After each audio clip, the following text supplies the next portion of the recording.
Why don't we take a quick live look at Moscow, because there is some breaking news coming out of the Foreign Ministry that the thought of war, even the thought, according to the Foreign Ministry, between the people of Russia and Ukraine is unacceptable. Russia continues to state that it is not planning any form of military action. Also, talking about the meeting yesterday in Paris, saying that it ended without a result. That was the France, Germany, Russia, and Ukraine mission. Diplomatic envoys at that table ended without a result. But there will be a meeting in Berlin coming up in 2 weeks' time. Same level, the diplomatic advisors. So not a head of state or summit at this point, but that is coming up in 2 weeks. Hopeful that there still will be diplomatic results. But here's another thing that we heard just moments ago from the Foreign Ministry, that NATO must stop its involvement in Ukraine. The expectation is that that is the case, and that would help solve and resolve the conflict in East Ukraine, in the Donbass region. So that's just some of the new word we're getting from Russia's foreign ministry. I want to show you this scene from the darkness. The U.S. ambassador leaving the Russian foreign ministry last night. And what he was doing was dropping off Washington's response in writing to Moscow's main demands in the Ukraine crisis.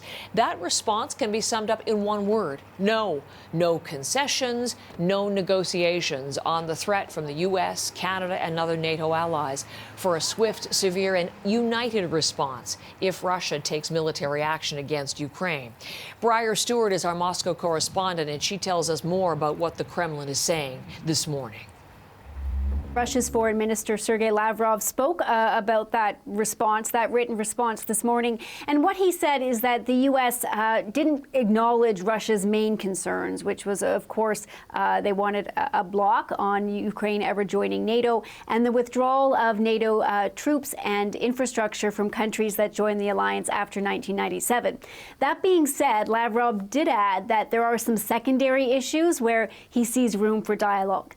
So this is things like the transparency around military exercises and arms control. So it sounds like there is an area here where they can keep talking, but really what happens next, he said, is that these written responses are going to go to Putin, and Vladimir Putin, the president, obviously will decide just what happens next. And as far as the text of that U.S. response goes, the U.S. had asked for the text of it to be kept confidential. We understand that U.S. officials described it as a diplomatic path forward, but something that Lavrov did say in his remarks to the media this morning was that he expected that the text of that document to actually be leaked. So leaked from where? I mean, that's the question, but it is possible that we'll get more details at some point on what those written responses actually were. Briar, you were just reporting with some just fantastic work in the Donbass region, talking to people there in eastern Ukraine. So I'm wondering, now that you're back, what is the broader reaction you're seeing there in Moscow, both from the public and from Russian media, in response to this threat of a new conflict with Ukraine? Well, there is a varied opinion, and it really does depend on who you talk to and who stops to talk with you. This morning, we were down at the Kievsky metro station here in Moscow. So that's a station named after Ukraine's capital. And we did talk to a couple of people, and we got polarizing responses on both ends. One woman that we spoke to said that she didn't understand why Russia was coming out as so aggressive on this, and she really thought Russia was to blame for this escalating tensions. On the other hand, we spoke with a man who said, well, what is Russia supposed to do? You have NATO expanding all throughout Eastern Europe, and what are they just supposed to do? Let that expansion keep happening. That being said, well, there's maybe some variance around public opinion when it comes to the media, and particularly the state-controlled channels.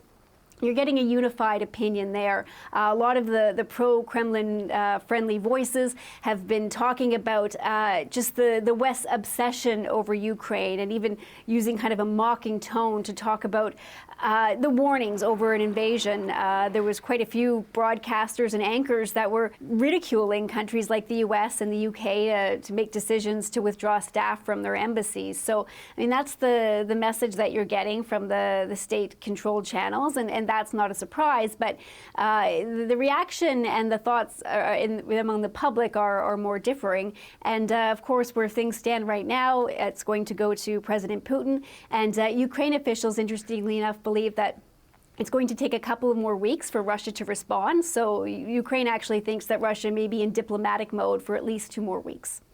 Moscow. Briar, thank you very much. Briar Stewart, our Moscow correspondent, going to be the source of information critically in these next days to come. And just to look ahead as well.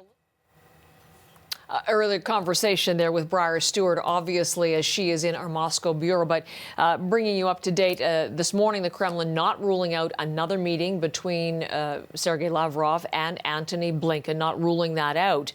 But nothing is scheduled yet. As I was just mentioning, the Russian Foreign Ministry indicating there will be talks at the diplomatic advisory level in Berlin in a couple of weeks. The next high-level talks happening tomorrow, though, when French President Emmanuel Macron speaks by telephone with Russian President Vladimir Putin.